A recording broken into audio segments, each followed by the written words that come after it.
the details on these 27 people was very scarce, and it's not sure what, or I'm certainly not sure what they were alleged to have been sharing. But what's happened now? Apparently, these 27 people have been sent letters dropping the case that was due to be held today.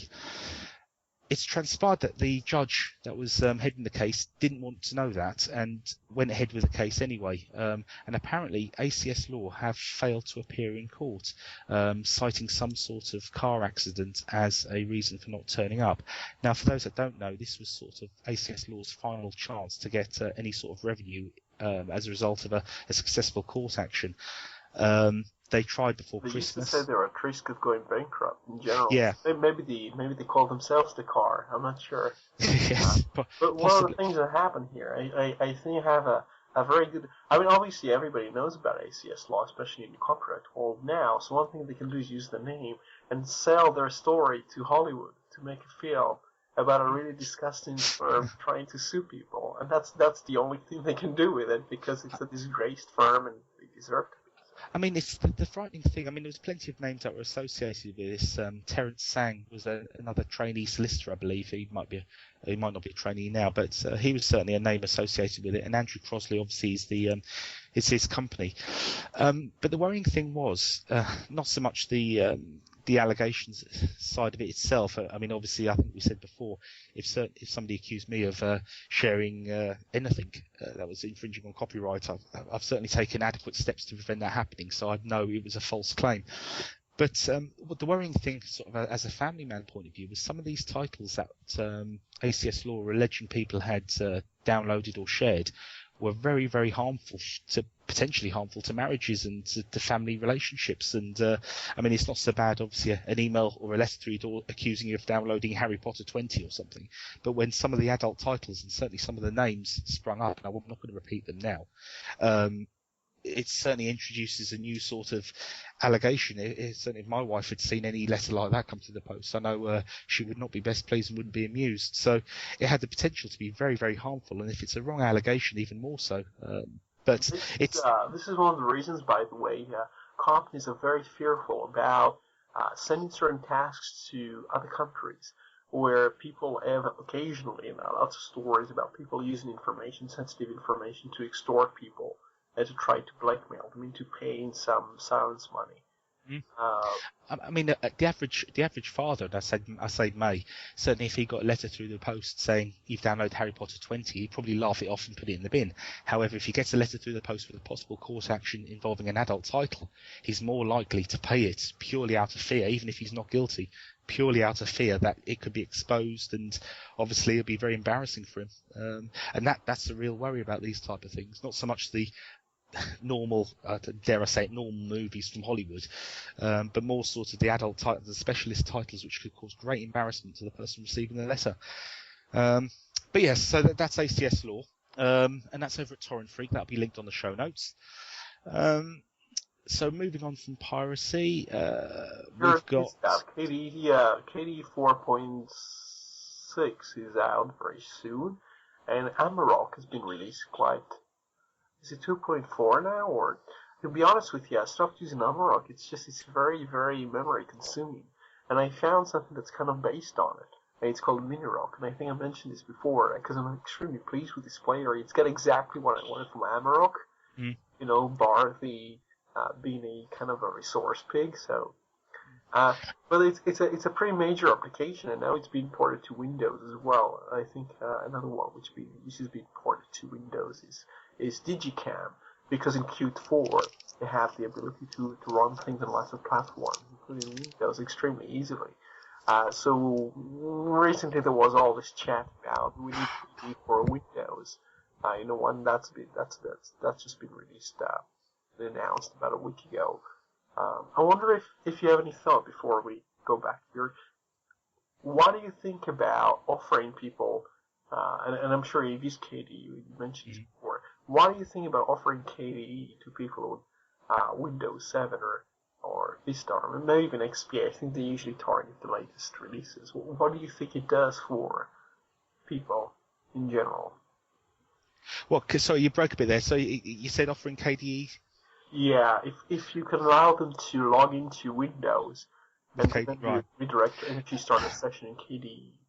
You see, I'm completely the wrong person to ask because I've never bonded with KDE ever. In fact, my next piece of news was about XFCE. So, but I've never bonded with KDE. I think it looks cheap. I think it looks plastic. I don't like the way I mean, maybe it's because I'm a GNOME diehard, and maybe I like the more simplistic approach it takes. I don't know, but I would ask the question: what is the point? Maybe you can enlighten me. I mean, I don't follow KDE. I think they do it because it's possible. It's like there is this joke saying, "Why would you want to like compile Linux for a toaster?" And so, well, because you can. It's very easy to work. And there is this thing now with Qt4. It doesn't require more effort or much more effort.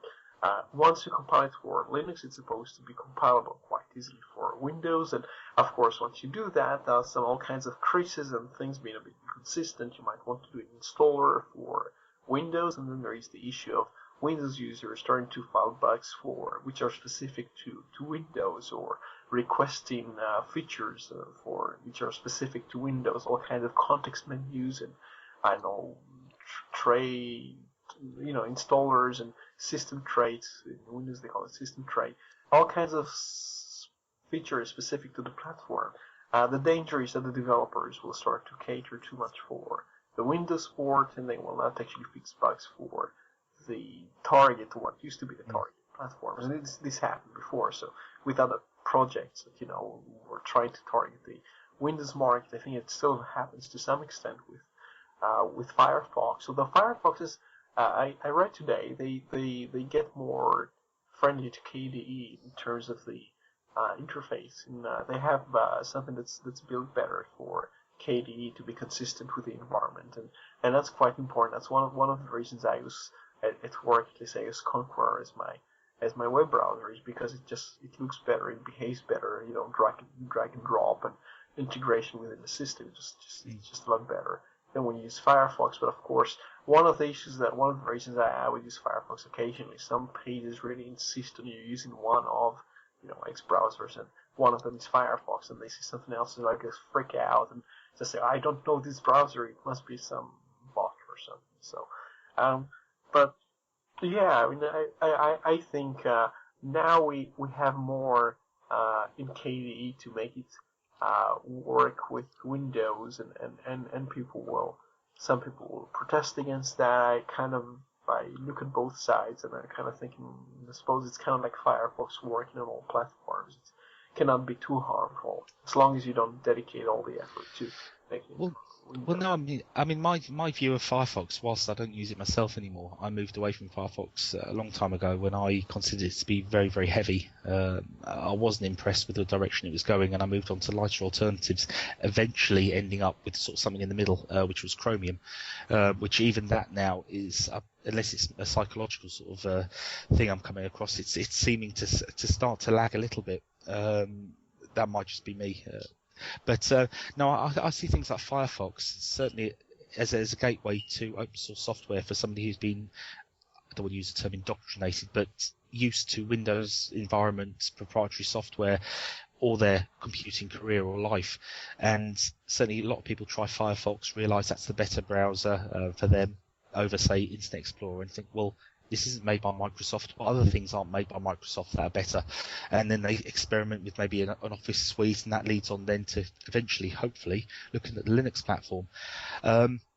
So I see those type of things certainly as Firefox as a gateway. Maybe KDE on Windows will be another one of those gateways where people will say, well, hey, this is very good. This is what Linux users have been enjoying for a long time. And whilst I don't like KDE, I've got to acknowledge that I'm in the vast minority of people who doesn't get on with KDE.